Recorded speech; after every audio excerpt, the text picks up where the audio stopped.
మేడ్చల్ జిల్లా Jawahar Nagar police station పరిధిలో ఓ మార్వాడి దుకాణదారుడిపై పదునైన వస్తువుతో దాడి చేస్తున్న వ్యక్తి, దాడిలో గాయపడిన వ్యక్తిని దమ్మాయిగూడ ఆదిత్య ఆసుపత్రికి తరలించిన కుటుంబీకులు. కిరాణా సామాగ్రి బకాయి విషయంలో గొడవ కారణంగా దుకాణం నిర్వాహకుడిపై పదునైన వస్తువుతో దాడి చేసిన ఓ వర్గానికి చెందిన వ్యక్తి. సమాచారం అందుకున్న స్థానిక భాజపా నాయకులు దమ్మాయిగూడ ఆదిత్య ఆసుపత్రి ముందు రోడ్డుపై ఆందోళన చేపట్టారు.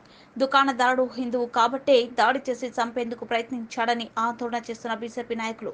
నిందితుడు మీర్జాన్ మూల్ అహ్మద్ ను అదుపులోకి తీసుకున్న జవహర్ నగర్ పోలీసులు గొంతుపై గాయాలైన వ్యక్తి రామ్ లాల్ కు దమ్మాయిగూడ ఆదిత్య ఆసుపత్రిలో చికిత్స అందిస్తున్నారు.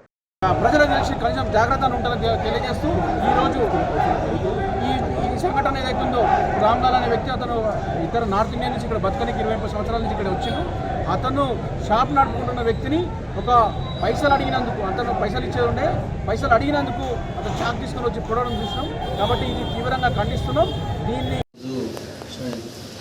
ఈరోజు సాయంత్రం 6:30 గంటల సమయంలో సాయిరామ్ నగర్ ప్రాంతానికి చెందిన రామ్లాల్ అనే ఒక వ్యాపారి కిరాణం షాపు ఉంటుంది.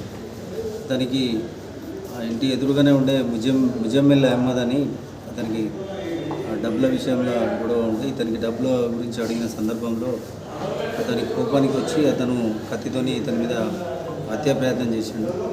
దీనికి సంబంధించి అతను గాయాలయ్యి మన ఆదిత్య హాస్పిటల్లో ట్రీట్మెంట్ పొందడం జరుగుతుంది. ఇట్టి సంఘటన మీద వాళ్ళ బ్లడ్ రిలేటివ్స్ ఇచ్చిన ఫిర్యాదు మేరకు 307 ఐపీసీలో అటెంప్ట్ మర్డర్ కింద కేసు రిజిస్టర్ చేసి ఇన్వెస్టిగేషన్ చేస్తున్నాము. ఇందులో సాక్ష్యాధారాలు సేకరించి నిందితుడిని పట్టుకుని 24 గంటల కోర్టులో ప్రొడ్యూస్ చేస్తాము. అతనికి కఠినంగా శిక్ష పడే విధంగా కూడా మేము అన్ని రకాల చర్యలు తీసుకుంటాం. ఏం భావిస్తున్నారు సార్? ఇప్పుడు బయట కూడా ఆందోళన చేపట్టారు భాజపా నాయకులు. సో ఇక్కడ ఈయన గాయాలైంది. సో ఏం భావిస్తుంది మీరు? అటెంప్ట్ మర్డర్ కత్తితోని దాడి చేసింది కాబట్టి అటెంప్ట్ మర్డర్ కింద అది చేయడం జరిగింది. పెద్ద కేసు పెట్టడం జరిగింది. ఈ సాక్షులు ఐ విట్నెస్ల సాక్ష్యాధారాలు నమోదు చేసుకొని మేము కోర్టులో శిక్ష పడే విధంగా వాళ్ళతో సాక్ష్యాలు కూడా మేము చెప్పిస్తాము. అతనికి లైఫ్ కన్విక్షన్ కూడా పడే అవకాశం ఉంది. ఇలాగే ఇప్పుడున్న టెంపో ట్రయల్ టైంలో కూడా వాళ్ళు చూపిస్తే బాగుంటుంది. వాళ్ళు సాక్ష్యము వాళ్ళు చెప్పిన దాని మీద శిక్ష అనేది లైఫ్ కన్విక్షన్ పడతారు. Thank you sir. ఎన్నో సంవత్సరాలుగా మీరు రాజకీయాల్లో ఉండి ఉంటారు. ఎన్నో కష్టనష్టాలు కోర్చి ప్రజల్లో నిలబడి ఉంటారు.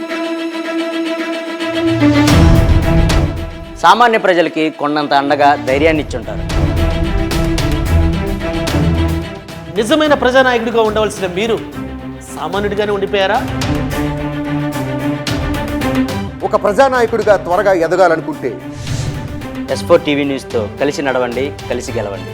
ఆసక్తి గలవారు సంప్రదించాల్సిన phone number 9100009277. Email address s4tvnews@gmail.com.